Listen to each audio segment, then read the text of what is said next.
sa lahat po ng mga announcers, mga DJs po natin, mga technician, mga radio partners at mga station managers, lalong-lalo na po sa mahigit 12 million listeners po ng ating estasyon sa Luzon, Visayas at Mindanao at nasa labas din po ng ating bansa. Maraming salamat po. DXTC 95.9 Radyo Natin FM of Manila Broadcasting Company, MBC Media Group is a proud member of the KBP, Kapisanan ng mga Broadcaster ng Pilipinas, in partnership with the Cotabato Institute of Technology, Foundation Incorporated, KIXP. Ganito yon sabihin ko sa inyo. Makinig kayo. Binabati ko po kayo at inanyayahan na makinig dito lang sa himpilang DXTC 95.9 Radyo Natin FM, Cotabato City. Maraming salamat po. Sabihin ko sa inyo, di magaga. 7,100 isla, Luzon, Visayas at Mindanao. Iba't ibang tinig, lain-laing mga pananaw, lain-lain nga tinog, magkadurot-lain na panlantaw, iba't ibang balita, isang bansa, lain-laing balita sa usa ka nasod, lain-lain nga hambal, isa ka pungsod, magkadurot-lain nga balita sa bugos nga nasod. Radyo Natin. Radyo Natin. Radyo Natin. Radyo Natin. Radyo Natin. Arangkada Balita.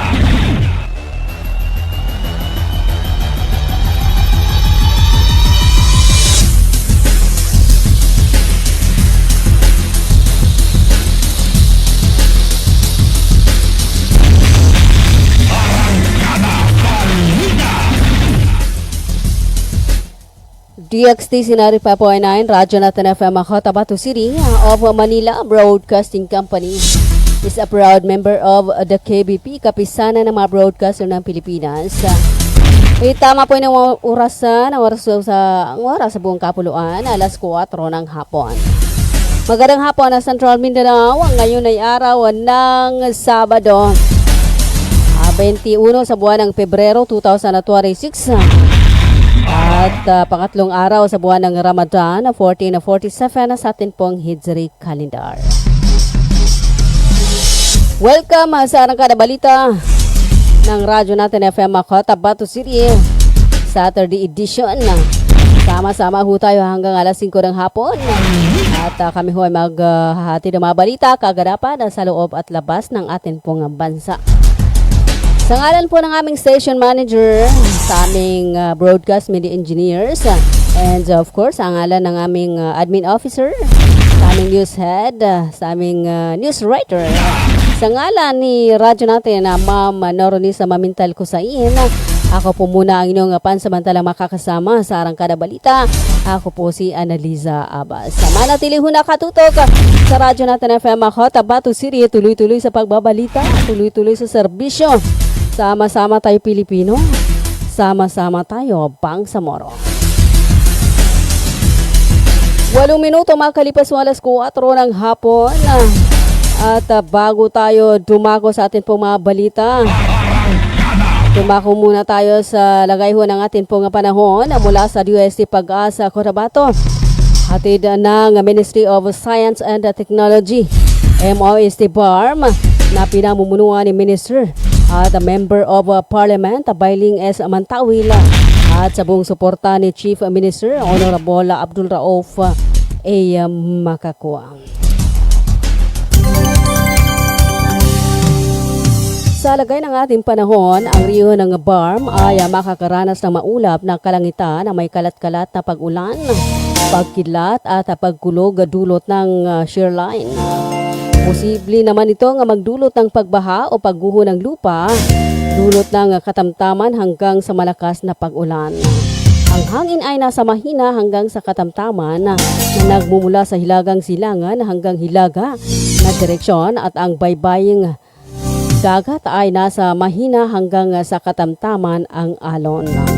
Ang temperatura ngayong araw ay nasa pagitan ng 22.0 degrees Celsius at 28.0 degrees Celsius. Sumikat ang araw kaninang 5:59 ng umaga at lulubog ngayong 5:55 ng hapon. At yan ang lagay ng atin pong panahon mula sa UST Pag-asa Cotabato. Hatid ng Ministry of Science and Technology, MOST BARM, na pinamumunuan ni Minister at Member of Parliament Bailing Mantawel at sa buong suporta ni Chief Minister Honorable Abdul Rauf A. Makakuha. Hatuwang ang radyo natin FM Cotabato City, maging alerto at laging handa, mga kabangsamoro.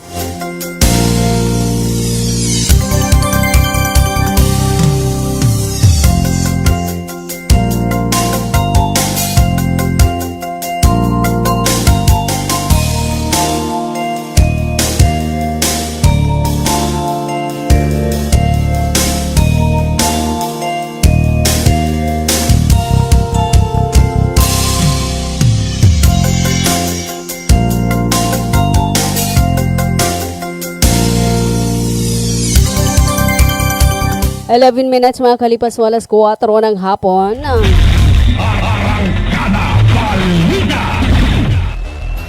Ngayon ay araw ng Sabado, 21 sa buwan ng Pebrero 2026 at pangatlong araw ho sa buwan ng Ramadan 1447 sa ating pong Hijri calendar. At ngayon, dumako na ho tayo sa ating pong mga balita. Patuloy ang Bangsamoro Sharia Lawyers League of the Philippines Incorporated sa kanilang tradisyonal na programa ng libreng iftar para sa mga piling ulila sa lungsod ng Cotabato ngayong buwan ng Ramadan. Nagsimula ang organisasyon sa kanilang programa sa Markaz Abdul Rahman Orphanage. Mulit mga babay sa poblasyon na 8 Kakar, Cotabato City. Kahapon, 20 sa buwan ng Pebrero taong kasalukuyan na pumapatak sa ikalawang araw ng Ramadan 1447. Ang programang ito ay isang espesyal na handog para sa buwan ng Ramadan. Ngayong taon ay pinagdiriwang ang kalimang anibersaryo ng tuloy-tuloy na pagpapatupad ng free iftar every Friday program ng Bangsamoro Sharia Lawyers League. Patuloy ding naglilingkod ang Bangsamoro Sharia Law Center na 11 taon nang nagsiserbisyo mula 2014 hanggang 2025 sa pagtataguyod ng Sharia law sa bansa. 13 minutes mga kalipas alas 4 ng hapon. Ang oras na yan ay hatid po sa inyo ng Cotabato Institute of Technology Foundation Incorporated.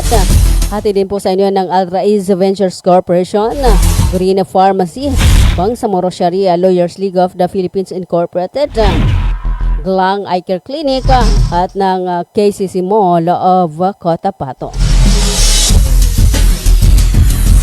13 minutes mga kalipas alas 4 ng hapon at sa pagpapatuloy natin po mga balita, formal na nilungsad kahapon ang Barakano Ramadan sa Capitol Grounds sa bunuan sa panguna ni Dato Ali M. Mitimbang at Ustad Hisham Nando.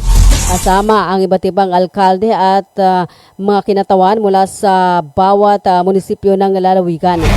Dumalo sa programa ang mga lokal na opisyal bilang pakikiisa sa paggunita ng Ramadan na itinuturing na banal na buwan ng pag-aayuno, pagninilay at pagbabagong loob sa pananampalatayang Islam. Ayon sa mga tagapagsalita, ang selebrasyon ay sumisimbolo ng pagkakaisa hindi lamang sa pananampalataya kundi pati sa pamumuno at komunidad. Sa mga mensaheng ibinahagi sa programa, binigyan diin ang kahalagahan ng pagpapatibay ng ugnayan sa Allah subhanahu wa ta'ala at sa kapwa, gayon din ang pagpapanatili ng malasakit at pagtutulungan sa buong lalawigan. Ipinunto rin ng pamahalaang panlalawigan na ang pagdiriwang ay kaakibat ng advokasyang serbisyong may puso na layong maisabuhay ang pagkamakatao at inklusibong pamahala sa pamagitan ng mga programa at serbisyong panlipunan. Patuloy namang inanyayahan ng pamahalaang panlalawigan ang publiko na makibahagi sa mga susunod pang aktibidad ng Barakano Ramadan na gaganapin sa Capitol Ground sa Buluan bilang bahagi ng pagdiriwang sa buong buwan ng Ramadan sa Maguindanao del Sur. 15 minutes makalipas ng alas 4 ng hapon at magbabalik ang Arangkada Balita. Makaraan lamang po ng ilan sa atin pong mga hanapbuhay.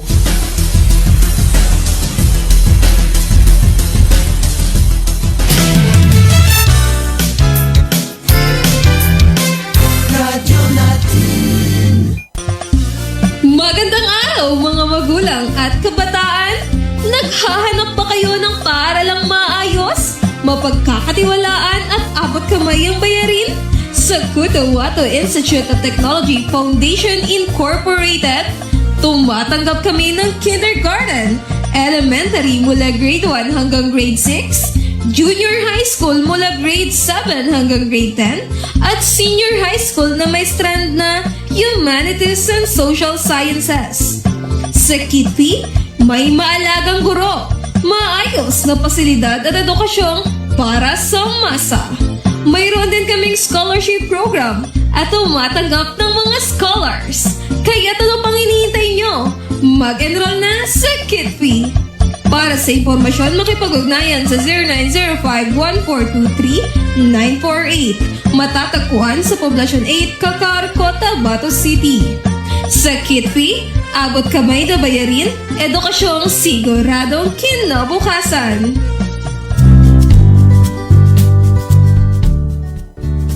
Karapatan mo, protektado ng batas. Alam mo ba na may batas na tumitiyak sa karapatan nating mga persons with disability sa Pilipinas? Ito ang Magna Carta for Persons with Disability o RA 7277. Tinitiyak nito ang bawat person with disability ay may access sa edukasyon, trabaho, transportasyon, kalusugan at rehabilitasyon. Ayon sa RA 7277, dapat may wheelchair ramps, accessible toilets at sign language interpreters sa mga pampublikong lugar. Sinasabi din sa batas na to na may proteksyon tayo mula sa diskriminasyon sa trabaho, paaralan at serbisyo. Pinalakas pa ito ng RA 9442 para sa dagdag na benepisyo, RA 10070 para sa pagbuo ng Persons with Disability Affairs Office o PDAO sa bawat munisipyo at syudad, at RA 10524 para sa mandatory employment quota o kinakailangan na 1% ng pa na empleyado ay persons with disabilities. Tandaan, ang kapansanan hindi lang sa karapatang pantao dahil tayo ay may batas na kakampi natin at magpoprotekta sa ating mga persons with disabilities. Karapatan mo, ipaglaban mo. Ang paalalang ito ay hatid sa inyo ng Access Project. Hello mga mamis.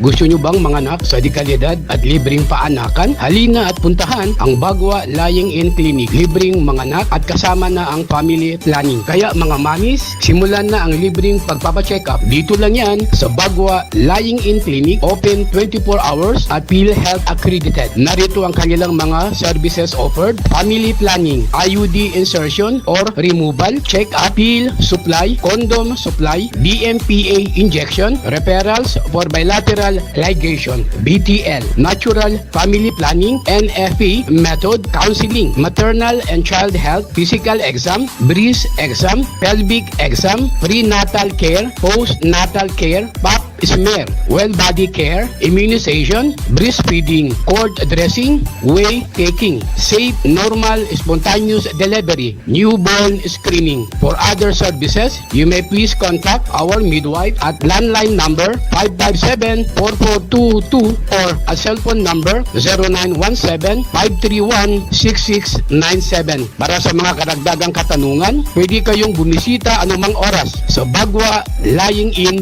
Clinic at hanapin lamang ang kanilang clinic manager. Ang Bagwa Lying-in Clinic ay matatagpuan sa Kimpo, Bagwa 2, Cotabato City. Owned and managed by Madam Fe Camano Mandi. Tandaan mga mamis, Bagwa Lying-in Clinic.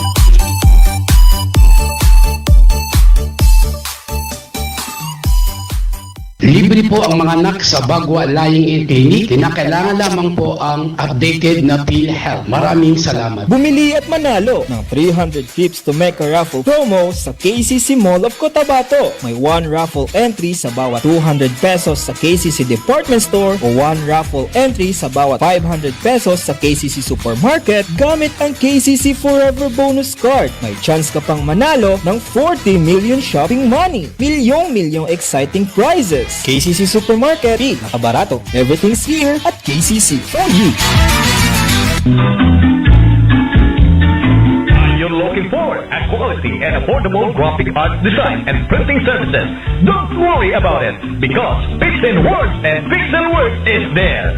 Pixel Works and Pixel Works offers the following services: fast tarpaulin printing, full sublimation, printing for uniform and on-sport apparel, corporate giveaways, computerized embroidery, customized polo shirt, t-shirt, jacket, bag, cap, mask, laser cutting on acrylic silver and wood. Pixel Works and Pixel Works, located Patan, Building, Almonte Street, Cotabato City. for entry. You may call or text at mobile number 064-552-1012 or 0905-2201-586. Pixel Works and Pixel Works. Assalamualaikum. Alam nyo BARM, ang COMELEC voter registration ay bukas na para sa non-BARM areas. Pero sa BARM areas ito ay magsisimula pa lamang sa May 1 hanggang May 18, 2026. Gayunpaman, maaari pa rin kayo mag-avail ng Special Register Anywhere Program o Register Anywhere Program sa labas ng BARM. Pero ang application nyo ay mapoproseso lamang simula May 1, 2026. Syukran! Water refilling station ba ang hanap mo? Ang Cotabato Aqua Life Water Refilling Station ay higit na mabuti dahil mayroong itong malinis at nakakabuti sa ating katawan. Matatagpuan sa Santa Ana Street, Ruales Site, RH13, Cotabato City. Para sa karagdagang katanungan, tumawag sa kanilang contact number 0916-3574-888 o 421-2011. Cotabato Aqua Life Water Refilling Station. A quality life, a quality water. When we crave to have fun, yet our tummies want some, everyone is thinking of a crunch. With real chicken inside and if deliciously fried, Virginia crunchy chicken nuggets. Here it is, it's extraordinarily crunchy. Virginia crunchy chicken nuggets. It's real chicken goodness, tasty, oh yes, crunchy goodness in every bite. Virginia crunchy chicken nuggets.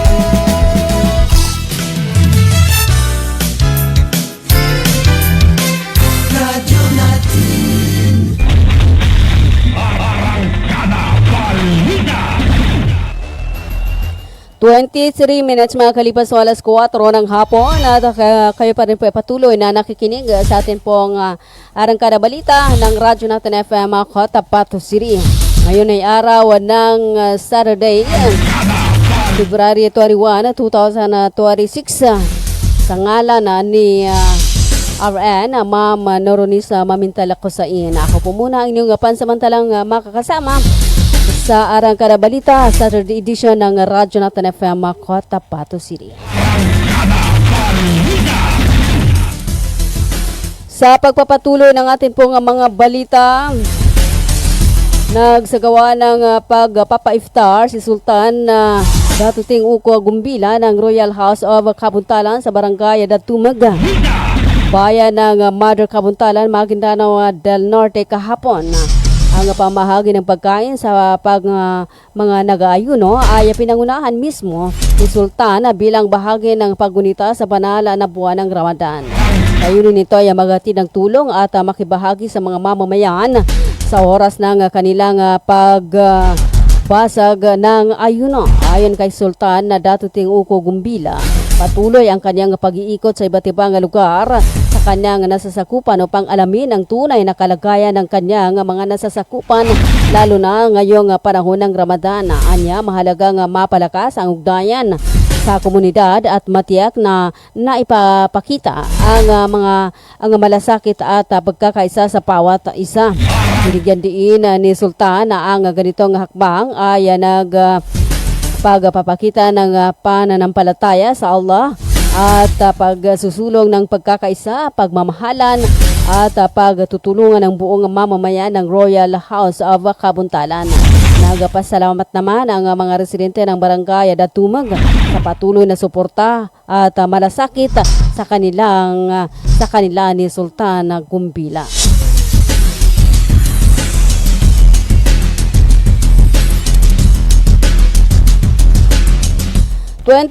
minutes makakalipas sa alas 4 ng hapon sa isang malaking pagsusulong para sa pagbago na nakabatay sa komunidad. Ang BAR Marawi Rehabilitation Program ay matagumpay na nakapaghatid ng komprehensibong serbisyong medikal sa halos 10 o 100 internally displaced person o IDPs sa Darussalam Village, Dulay proper noong ikalabing siyam ng Pebrero.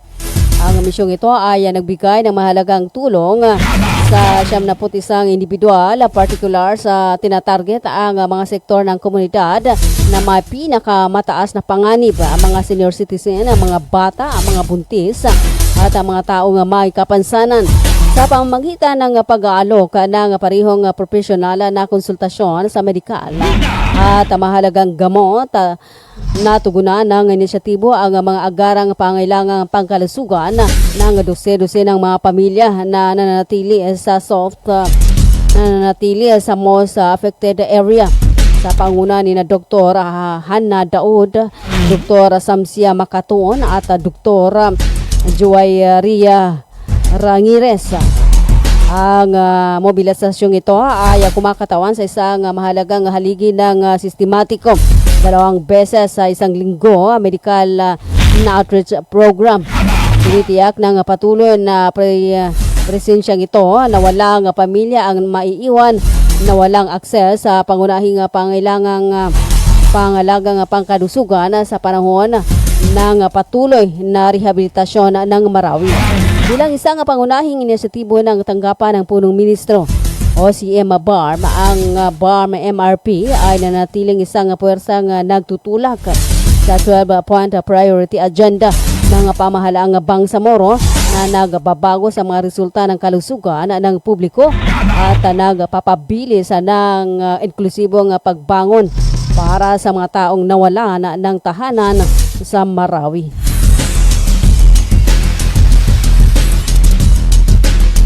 28 minutes makakalipas sa alas 4 ng hapon at kayo pa rin po patuloy na nakikinig sa atin pong Arangkada Balita ng Radyo Natin FM Cotabato City, Saturday edition ng DXTC 95.9 Radyo Natin. Sa iba pa nating mga balita, 3 bata ang agad na nasawi sa road accident na sangkot ang kanilang sinasakyang tricycle at 2 malalaking truck sa isang bahagi ng Sairi Highway sa Purok 2 sa barangay Itulaan sa Kapalawan sa probinsya ng Cotabato kahapon ng hapon, February 20. Ang Kapalawan ay isa sa 8 bagong tatag na mga bayan sa Special Geographic Area ng Bangsamoro Autonomous Region ng Muslim Mindanao sa probinsya ng Cotabato na sakop ng Region 12. Inumpirma sa mga hiwalay na ulat ng interim Police Force sa Kapalawan ng Police Regional Office sa Bangsamoro Autonomous Region at ng mga barangay officials ang pagkasawi sa naturang aksidente ng mga minor de edad na sina Goygoy Andres, Koking Silva at Wako Alburo, mga grade 7 students. Ang mga biktima ay mga residente ng Purok 3 sa poblasyon na Carmen, sa Carmen, isa sa 17 na mga bayan sa probinsya ng Cotabato. Patungang poblasyon ng Carmen ang kanilang sinasakyang tricycle. Pinamanihon ni Jonel Andres ng masapol ng nakasalubong na 6-wheeler truck na minamanihon ni Jude Talaman Lumugdang na taga Barangay Ranzo sa naturang bayan. Sa lakas ng naturang banggaan, bumihis ang tricycle at nasapol ng mas malaking truck na minamaniho ni Lorenzo Tabanaw Bagakay, residente ng barangay Sinaguyan sa Don Carlos Bukidnon. Tumilapon at nagkalat ang tatlong bata sa gitna at gilid ng highway. Sanhi ng rambol ng tricycle na kanilang sinasakyan at ng mga truck na minamaniho nila lumugtang at Bagakay. Nagtamo ng mga masilong sugat at basa sa katawan ang tricycle driver na si Andres na agad namang dinala sa isang ospital ng mga emergency responders para malapatan ng lunas. Agad na nagpakustudiya na sa mga pulisya at mga local officials na nagresponde sa insidente ang mga driver na sinadulumugdang at Bagakay at pinatawag na ang mga may-ari ng truck na sangkot sa insidente sa aksidente upang mapanagot sa mga responsibilidad kaugnay ng pagkasawi ng tatlong mga estudyanteng nasawi sa insidente. 31 minutes mga kalipas mo alas 4 ng hapon at kayo pa rin po patuloy na nakikinig sa atin pong Arangkada Balita ng Radyo Natin FM Cotabato City.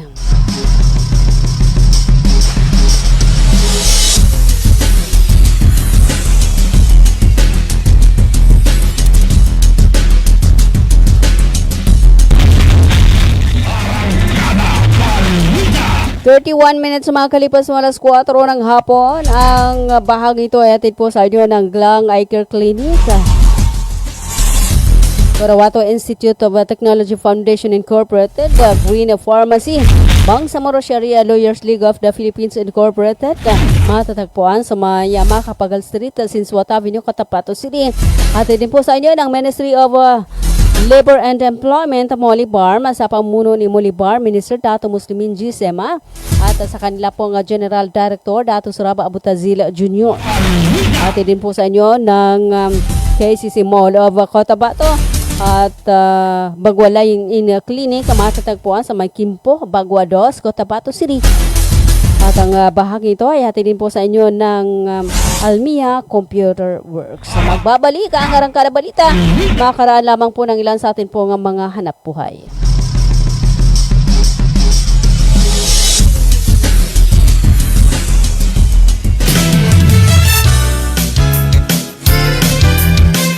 Radyo Natin. Karapatan mo, protektado ng batas. Alam mo ba na may batas na tumitiyak sa karapatan nating mga persons with disability sa Pilipinas? Ito ang Magna Carta for Persons with Disability o RA 7277. Tinitiyak nito ang bawat person with disability ay may access sa edukasyon, trabaho, transportasyon, kalusugan at rehabilitasyon. Ayon sa RA 7277, dapat may wheelchair ramps, accessible toilets at sign language interpreters sa mga pampublikong lugar. Sinasabi din sa batas na to na may proteksyon tayo mula sa diskriminasyon sa trabaho, paaralan at serbisyo. Pinalakas pa ito ng RA 9442 para sa dagdag na benepisyo, RA 10070 para sa pagbuo ng Persons with Disability Affairs Office o PDAO sa bawat munisipyo at syudad, at RA 10524 para sa mandatory employment quota o kinakailangan na 1% ng ipa na empleyado ay persons with disabilities. Tandaan, ang kapansanan hindi lang sa karapatang pantao dahil tayo ay may batas na kakampi natin at magpoprotekta sa ating mga persons with disabilities. Karapatan mo, ipaglaban mo. Ang paalalang ito ay hatid sa inyo ng Access Project. Hello mga mamis.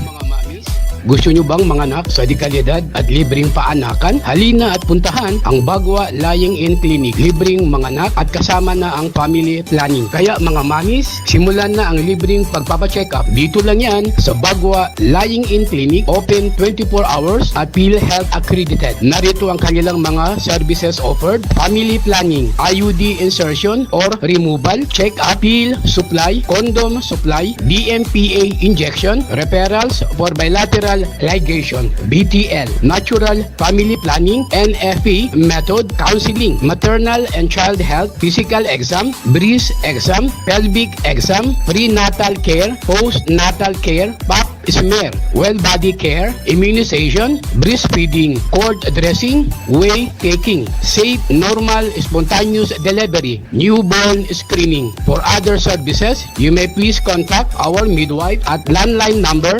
557-4422 or a cell phone number 0917-531-6697. Para sa mga karagdagang katanungan, pwede kayong bumisita anumang oras sa Bagwa Lying-in Clinic at hanapin lamang ang kanilang clinic manager. Ang Bagwa Lying-in Clinic ay matatagpuan sa Kimpo, Bagwa 2, Cotabato City. Owned and managed by Madam Fe Camano Mandi. Tandaan mga mamis, Bagwa Lying-in Clinic.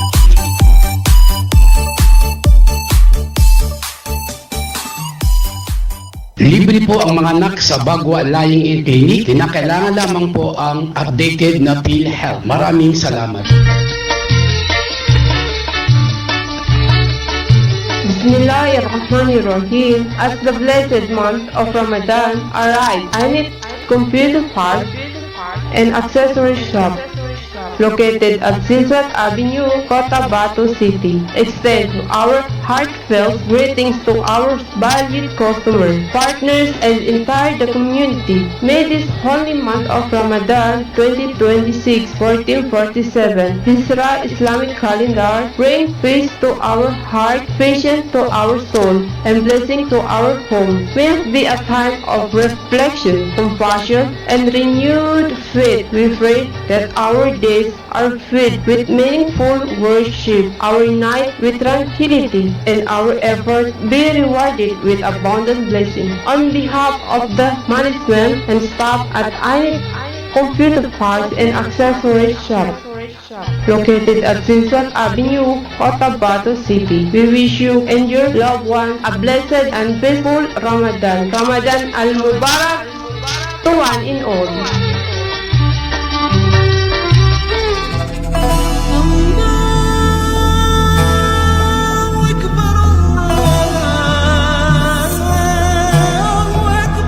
Bismillahirrahmanirrahim.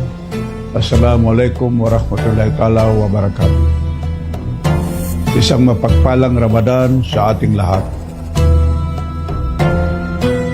Ngayong banal na buwan ng Ramadan, ako si Minister Muslim Insema kasama si Chief Minister Abdurrauf Makakwa ay taos-pusong bumabati sa ating mga kapatid na Muslim, hindi lamang dito sa Bangsamoro, kundi maging sa iba pang parte ng mundo. Ang Ramadan ay isang sagradong panahon na pag-aayuno, pananalangin, at higit sa lahat ng pagpapalalim ng ating pananampalataya at pagkakaisa. Naway magsilbing paalala sa ating lahat ang buwang ito tungkol sa kahalagaan ng disiplina, malasakit sa kapwa at pagpapakumbaba. Mga pagpapahalagang patuloy nating isinasabuhay hindi lamang sa ating pananampalataya kundi maging sa ating hanapbuhay at taos-pusong paglilingkod sa bayan. Ang diwa ng Ramadan ay diwa ng pagkakagawang gawa, katarungan at malasakit. Mga haliging mahalaga sa pagtataguyod ng marangal na paggawa at makataong kondisyon sa paggawa. Bilang kagawaran ng paggawa at empleyo ng Bangsamoro, Patuloy naming pinagtitibay ang aming panindigan na isulong ang kapakanan ng mga manggagawa. Itaguyod ang makatarungang pasahod at malasakit at palakasin ang ugnayan ng pamahalaan, manggagawa at mga employer. Alinsunod sa pagpapahalagang itinataguyod ng Islam. Naway maging makabuluhan at mapagpalang Ramadan ito sa ating lahat. Palain nawa tayo ng ating buong may kapal, Allah Subhanahu wa Ta'ala, ng kapayapaan, lakas ng loob at gabay sa ating patuloy na paglilingkod sa Bangsamoro. Ramadan Mubarak, wabillahi taufiq wal hidayah, wassalamualaikum warahmatullahi ta'ala wabarakatuh.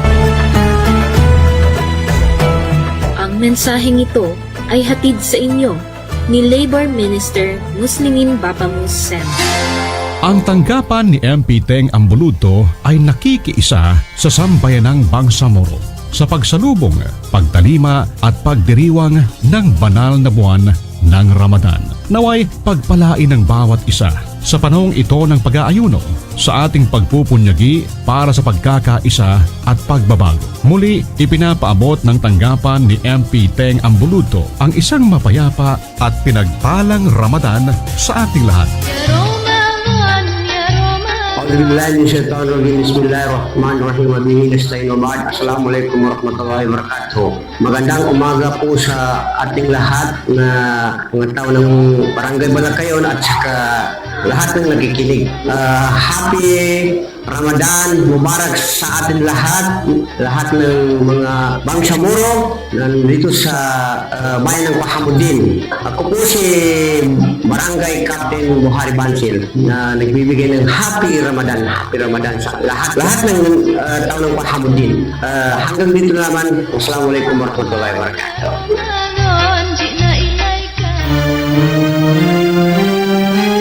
A'udzubillahiminasyaitanirrajim. Bismillahirrahmanirrahim. Assalamualaikum warahmatullahi ta'ala wabarakatuh. Sa guna na nakaumal sa uwan-uwan Ramadan at pinaka-espesyal uwan-uwan sa kanilang Bangsamoro. Ijelasan ko sa tono Barangay Burikain, Pahamudin. Dito po sa munisipyo na Pahamudin. So, lang siya sa SGA. So, lang na Bangsamoro. Bidako sa Kongo sa kinuman na Ramadanan niya na sana anyarba kasabapan, kapunanan, kapag isa-isa, kapagayo na yun, ulang na Bangsamoro. Kailangan so kapandili di ba ka, kadima piya siya sa kano Ramadan, malibagta so kapag ka mabatay sa puasa. Siyabot naman sa ating susuwedo, punong barangay ng Barangay Burikain, Badrulin Santirio Awit. Sukran.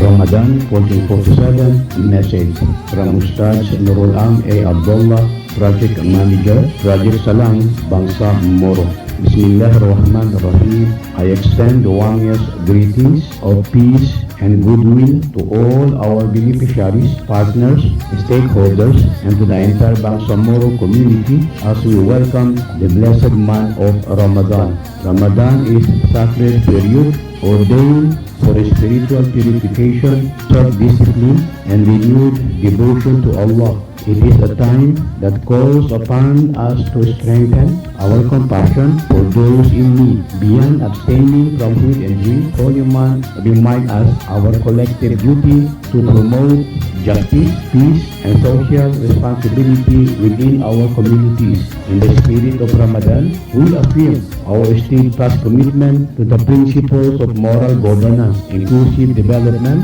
and sincere public service. The mission of Project Salang Bangsamoro to uplift the living conditions of marginalized MILF combatants through financial subsidies and skills development, thereby fostering progressive and peaceful Bangsamoro communities is deeply aligned with the values of mercy, solidarity, and unity that this sacred month embodies. May this blessed month inspire us to carry out our responsibilities with integrity, humility, and accountability, guided by the teachings of Islam and the aspirations of the Bangsamoro people for lasting peace and prosperity. Let Ramadan be a time of reflection, reconciliation, and renewed commitment to the common good. I fervently pray that Allah grant us peace in our hearts, clarity in our purpose, forgiveness for our shortcomings, and abundant barakah in all our endeavors. May He accept our fasting, prayers, and charitable deeds, and may this Ramadan bring lasting peace and prosperity to our communities. Ramadan Mubarak to all. Ramadan message coming from Ustad Nurul Am A. Abdullah, Project Manager, Project Salam, Bangsa Moro.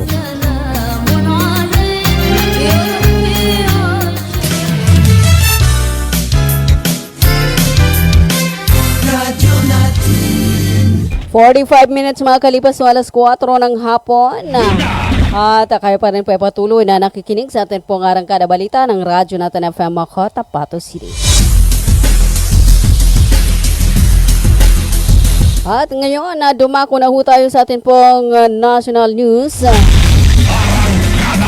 Sa atin pong balitang pambansa ay naprobahan ng International Criminal Court o ICC Pretrial Chamber 1 ang kahilingan ni dating Pangulong Rodrigo Duterte na hindi dumalo sa kanyang confirmation of charges sa hearing sa susunod na linggo. Ang naturang hearing ay nakatakda mula Pebrero 23. Matatandaan ilan sa mga binanggit na dahilan ng dating Pangulo ang hindi niya pagkilala sa jurisdiction ng ICC at iginiit na isa siyang Pilipinong pinuwersang dalhin sa The Hague, Netherlands. Tinawag din niyang kasinungalingan na pinangunahan niya ang isang patakaran para sa extrajudicial killings na anyaya paratang lang ng kanyang mga kalaban sa politika. 47 minutes makalipas sa alas 4 ng hapon. Samantala, tuloy ang barangay and sangguniang kabataan election. Kahit pa na tapat ito sa All Souls Day, sinabi ni COMELEC Chairman Erwin George Garcia.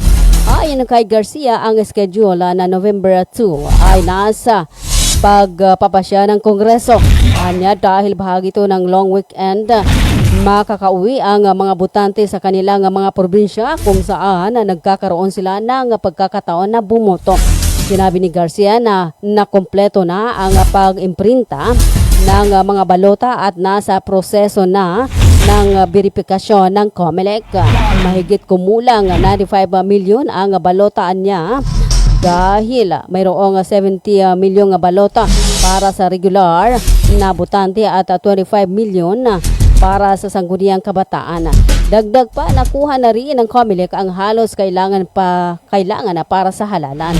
Ang susunod na schedule ay ang pagsasanay para sa mga guro na magsisilbi sa panahon ng butuhan at ang paghahain ng certificates of candidacy sa Setyembre.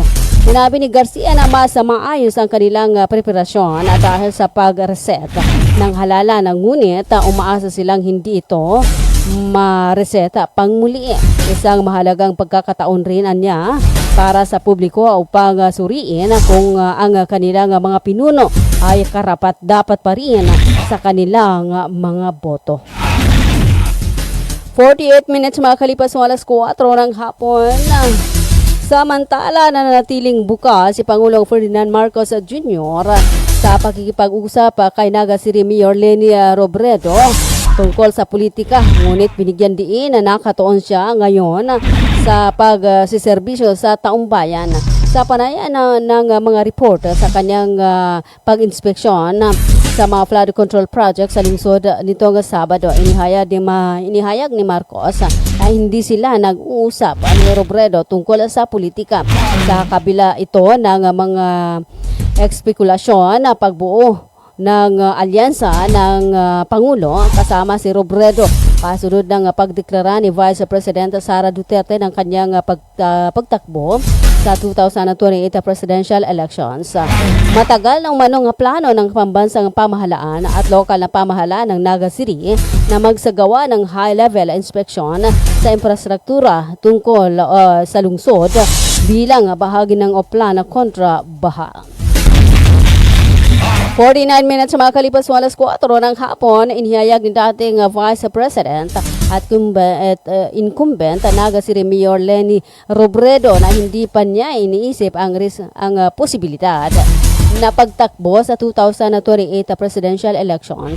Ayon kay Robredo nitong Sabado, kasalukuyan siya nakatuon sa kanyang mga tungkulin na bilang alkalde. Binigyan din pa ni Robredo na hindi pa panahon para itutok ang kanyang intensyon. Hindi pa panahon para itutok ang kanyang atensyon sa halalan.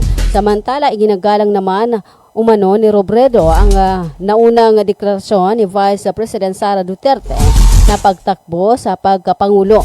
Karapatan naman ng kahit na sino. 50 minutes makalipas alas 4 ng hapon, umaasa si Manila Representative Bienvenido Abante Jr. na mayroong lalabas na matinong kandidato na lalaban kay Vice President Sara Duterte sa 2028 presidential election. Sa isang panayam, tinanong ng award-winning broadcast journalist na si Williard Cheng kaugnay ng tsansa ni Duterte na maging susunod na Pangulo. Ayon kay Abante, magkakaroon ng epekto ang impeachment proceedings sa tsansang manalo ni Duterte. Sinabi ni Duterte na masyado pa ang maaga pa upang malaman na kung sino ang maaaring maging Pangulo. Lalo at nagdeklara si Duterte na tatakbo mahigit 2 taon na pa bago ang May 2028 elections. Ayon sa mambabatas, nagdadasal ito kaugnay ng magiging susunod na Pangulo ng bansa. 51 minutes makalipas alas 4 ng hapon na tinatayang 460.98 million pesos nakita ng pamahalaan ang naisalba sa pinag-igting na operasyon laban sa ilegal na sigarilyo sa Pampanga. Ito ay ayon sa ulat ng Bureau of Internal Revenue BIR. Sa pakikipagtulungan sa Philippine National Police o PNP, naasamsam ang mga makina at materyales sa paggawa ng sigarilyo. Daan-daang libong pakiting peking excise tax stamp at mahigit kalahating milyong pakete ng ilegal na sigarilyo. Tinatayang umaabot sa 412.36 million pesos ang kabuang pananagutang buwis sa kabilang ang iba't ibang multa at bayarin. Ayon kay Commissioner Carlito Martina Mendoza, magpapatuloy ang BIR sa paghahain ng mga kasong kriminal at buwis laban sa mga sangkot upang maprotektahan ang kita ng gobyerno at matiyak ang pondo para sa mga serbisyong pampubliko. 53 minutes makalipas ng alas 4 ng hapon at kayo pa rin po patuloy na nakikinig sa atin po ng Arangkada Balita ng Radyo natin FM Cotabato City. Samantala, sa iba pa nating mga balita, ipinahayag ni Executive Secretary Ralph Recto ang tiwala sa kakayahan ng lawyer Melvin Matibag bilang bagong direktor ng National Bureau of Investigation of NBI matapos niyang ipatupad ang oath ng opisyal sa Malacanang kahapon na Pebrero 20. Sa pahayag nitong Sabado, Pebrero 21, sinabi ni Recto na naniniwala siyang hindi lamang tutupad si Matibag sa kanyang oath bilang NBI Director, kundi pati na rin sa high standard of service required of its leader. Binanggit niya na ito ay dahil sa karanasan ni Matibag sa iba pang mahihirap na posisyon sa gobyerno at sa kanyang malalim na kaalaman at paggalang sa batas na isa sa mga tatak ng NBI. Pinarating din ni Recto ang utos ni Pangulong Marcos kay Matibag na gawing mas malakas ang NBI bilang instrumento laban sa krimen. pagtatamo ng katarungan, pagpapanatili ng kapayapaan at pagprotekta sa pambansang interes. Kasabay ng pagtanggap kay Matibag, pinasalamatan ni Recto ang outgoing NBI Director Lito Magno sa kanyang serbisyo with integrity and in the finance NBI tradition. Inanunsyo ng Presidential Communication Office PCO Undersecretary Claire Castro ang appointment ni Matibag ay tinuturing na prerogative ng Presidente. Nakita ni Pangulong Marcos si Matibag bilang isang taong mapagkakatiwalaan at handang maglingkod sa gobyerno. Si Matibag ay dating nagsilbing acting cabinet secretary noong March 2022 sa huling buwan ng termino ni dating Pangulong Rodrigo Duterte at naglingkod din sa iba't ibang ahensya tulad ng National Transmission Corporation, Manila International Airport Authority at Laguna Lake Development Authority.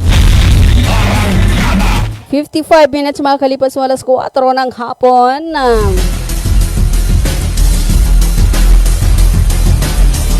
At bilang panghuli sa atin pong mga balita,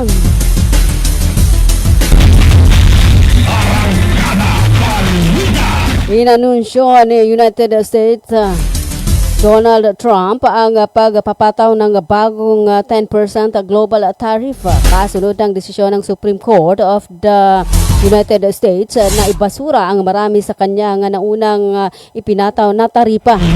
Sa botong 6 and 3, tinanggihan ng Korte Suprema ang paggamit ng administrasyon sa International Emergency Economic Powers Act bilang batayan ng pagpapatupad ng mga taripa. Bilang tugon, sinabi ni Trump noong Biyernes 20 sa buwan ng Pebrero na mananatili o pananatilihin niya ang umiiral na mga taripa sa ilalim ng Section 232 at Section 301 at pagpapataw ng karagdagang 10% global tariff sa ilalim ng Section 122. 57 minutes makakalipas mo alas 4 ng hapon at wala na po tayong oras sa atin pong arangkada balita. Ngayon ay araw ng Sabado, 21 sa buwan ng Pebrero 2026 at pangatlong araw ho sa buwan ng Ramadan 1447 sa atin pong Hijri calendar.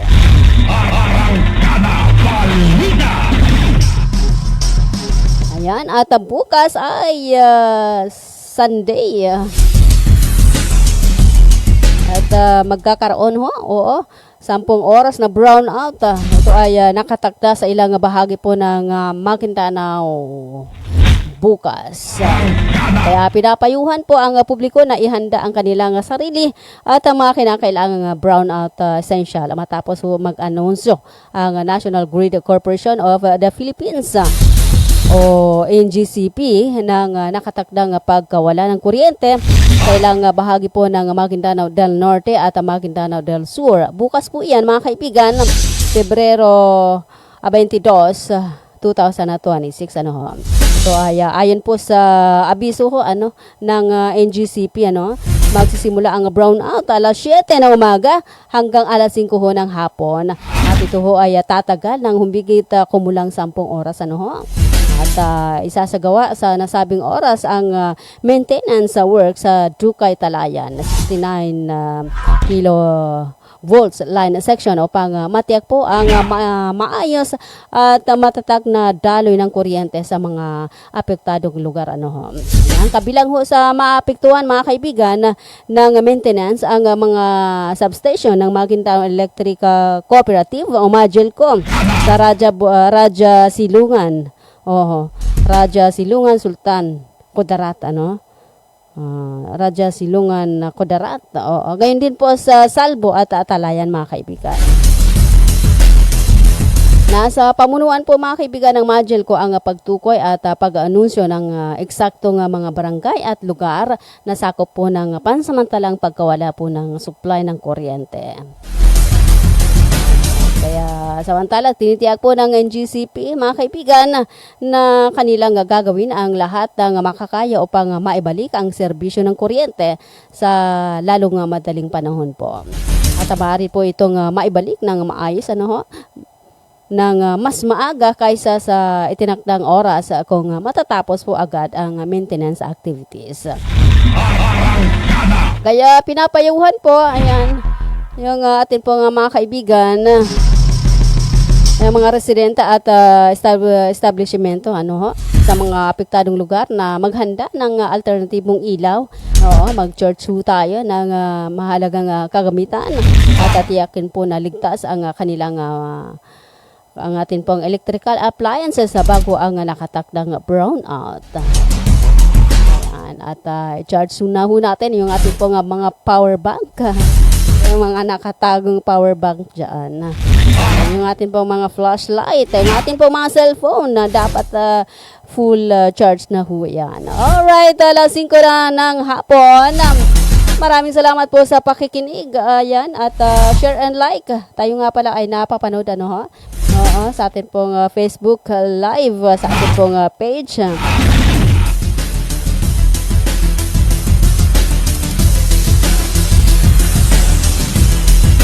Ang radyo natin FM, DXT, Sinari 5.9 na Cotabato City. Ayun ay araw ng Sabado, 21 sa buwan ng Pebrero 2026. At pangatlong araw ho sa buwan ng Ramadan. Oo, happy Ramadan. Ramadan Kareem sa lahat po ng Muslim Ummah. Oo.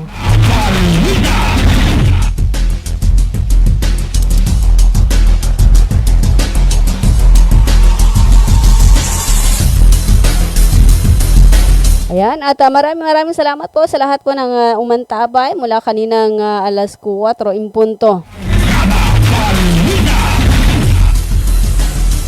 Hanggang sa mga oras na ito. Thank you, thank you.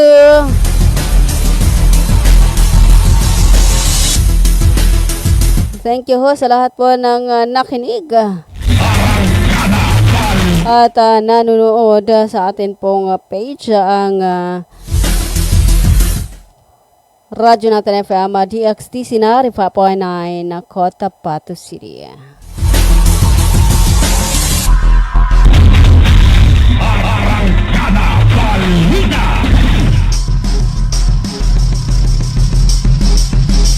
Yan, thank you kayo umuusay Minggampong. Assalamualaikum, Mapia Malula, Mama, watching from Baguados, Cotabato City.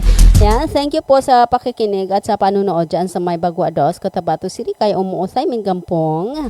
And hello kaya Ma'am Sambay Adam. Hi, good afternoon. Ayan, watching from Almonte Extension, Purok Buwalan, Poblacion Dodge, Cotabato City. Salamat. Kaya Ma'am Sambay Adam ng Poblacion 2, Cotabato City. And hello sa ating po mga kaibigan dyan sa may Saudi Arabia. Ayan, hello kay Ma'am Baingan Mastura. Ramadan Mubarak, ang mga kabangsamoro watching from Saudi Arabia. Ayan, hello po sa ating mga kababayan dyan. Sa ating pong mga OFWs. Ayan, sa ating pong mga bagong bayani ng ating pong bansa.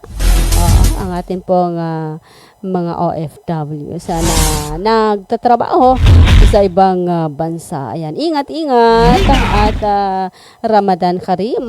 Happy Ramadan sa mga kaibigan ho natin.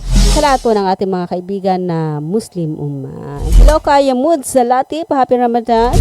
And hello kay Ma'am Kulso Mamitimbang Waya. Assalamualaikum warahmatullahi wabarakatuh. Mga kabangsamoro Mapia Malulam sa Likitano Langon. Ramadan Mubarak ma. Pa-shout out kay Dato Tong Waya watching from Purok Bayalabi, Barangay Dato Balabaran, Sukran. Alright. At thank you sa panunood at sa pakikinig sa radyo natin FM Cotabato City. Sa lahat po ng Anda family at Abbas family dyan sa may Sitio Leong Barangay Maydapa, Sultan Kudarat, Maguindanao. Sa lahat po ng Kasim family and Sininggayan family, Camille family, At sa lahat po ng ating mga taga-subaybay dyan, isang magandang hapon. Alright, wala na po tayong oras at maraming salamat po sa pakikinig. Sa ngalan po ng aming station manager, sa ngalan ng aming broadcast media engineer, sa aming news head, sa aming news writer, and of course, sa ngalan ng aking partner, kay radyo natin, Mama Noronisa Mamintal Kosain. Ayan, at sa ngalan po ng aming admin officer, ayan, ako po muna ang iyong pansamantalang nakasama sa Arangkada Balita, pang Sabadong edisyon ng Radyo Natin FM Cotabato City. Ako po si Anneliza Abas. Manatili ho nakatutok sa Radyo Natin FM Cotabato City, tuloy-tuloy sa pagbabalita, tuloy-tuloy sa serbisyo. Sama-sama tayo Pilipino, sama-sama tayo Bangsamoro.